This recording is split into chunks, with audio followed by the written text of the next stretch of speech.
Hey guys, welcome back to my mini vlog. कैसे हैं आप सब लोग? आशा करती हूँ आप सब लोग बहुत अच्छे होंगे। और आज मॉर्निंग में दीदी आ गई थी सब काम छोड़ के गुड्डा को नहलाने, क्योंकि मुझे तो हिम्मत आ नहीं रही थी उसे नहलाने की अकेले। तो दीदी आ गई थी। दीदी ने उसे 2 मिनट में नहला के बाना कुटूर बना दिया था। और ये देखो, ये मेरी बाना कुटूर कितनी प्यारी लग रही है। आज मैंने इसे पहनाई थी छोटी सी फ्रॉक जो इसकी नानी लेके आई थी। और यहाँ पे ये घोड़े बेच के सो गई, तो मैंने सोचा इसके उठने से पहले सबसे पहले नहा लिया जाए। तो मैं भी नहा धो के बाना बाना बन गई थी।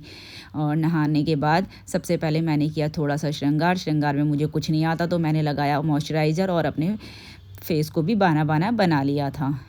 और फेस से ज़्यादा तो मेरा टॉवल चमक रहा है। और आज मैंने सर भी धो लिया था, क्योंकि था मंडे, तो मैंने सर भी धो लिया था और मांग भी भर दी थी। अब उसके बाद मैंने करी पूजा, भगवान जी को याद कर लिया, तो फटाफट करी मैंने पूजा। जब तक गुड्डा सोई थी सारे काम निपटाने की सोचती हूँ, तो फटाफट मैंने अपने भगवान जी को भी याद कर लिया था। और यहाँ पे मेरे भोलेनाथ जी भी मस्त तैयार हो गए थे, तो इनको भी मैंने जल वल चढ़ा के इनका भी श्रृंगार कर दिया था। श्रृंगार मतलब इनको फूलों से सजा दिया था। और यहाँ पे मैंने अपने भोलेनाथ जी को जल चढ़ाया, ओम नमः शिवाय कर लिया थोड़ा सा। तो और यहाँ मेरे भोलेनाथ जी भी हो गए रेडी। उसके बाद मेरी गुड्डा भी उठ गई थी, और आज इसने हथौड़ा पकड़ना टॉय पकड़ना सीख लिया। तो कह रही आज सबको हथौड़े से मारूंगी।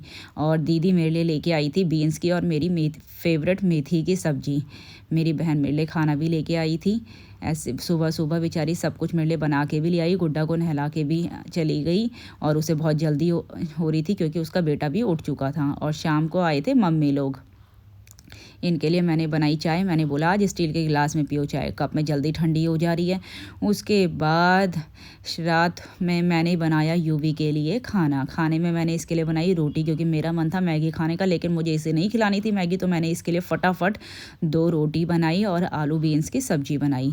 और ये देख रहा था कहीं मम्मा लोग कुछ और तो नहीं खा रही, लेकिन हमने इसे दिखाया नहीं। सबसे पहले मैंने इसके पेट पूजा कर दी। मैंने इसको अपने हाथ से खिलाया। मैंने इसको बोला तू खा ले पहले, फिर हम उसके बाद बनाऊंगी मैं मैगी। तो मैंने फटाफट यूवी के लिए 2 रोटी बनाई और इसे अपने हाथ से खिलाया। अगर मैं इसे खुद दे दी तो ये सारी बीन्स छांट लेता। बीन्स ही तो हेल्दी होती हैं, बट ये खाता नहीं है। ज़बरदस्ती मैंने इसके पेट में कुछ आया। फिर हमने कहा क्यों ना आज इसका होली का फ़ोटो शूट किया जाए। तो इसकी मौसी भी आ गई थी, तो हमने इसका फ़ोटो शूट किया। गुड्डा कह रही थी मैं अपने आप ही बना लूँगी, अपने फ़ोटो शूट की तैयारी खुद कर लूँगी। हमने इसको डाला झूले में, और ये कह रही थी अगर मेरा फ़ोटो शूट अच्छा नहीं होगा इसी हथौड़े से मारूंगी सबको। तो हथौड़ा लेके बैठी हुई थी, और हमने इसको इतना प्यारा डेकोरेट किया कि ये खुश हो गई और पिचकारी अपने हाथ में लेके मस्त एंजॉय कर रही थी अपने फ़ोटो शूट को। और इतनी प्यारी लग रही थी। देखो ये है मेरी गुड्डा का फ़ोटो शूट। तो आज का व्लॉग करते हैं यहीं पे एंड। मिलते हैं आपको नेक्स्ट व्लॉग में। तब तक के लिए बाय बाय।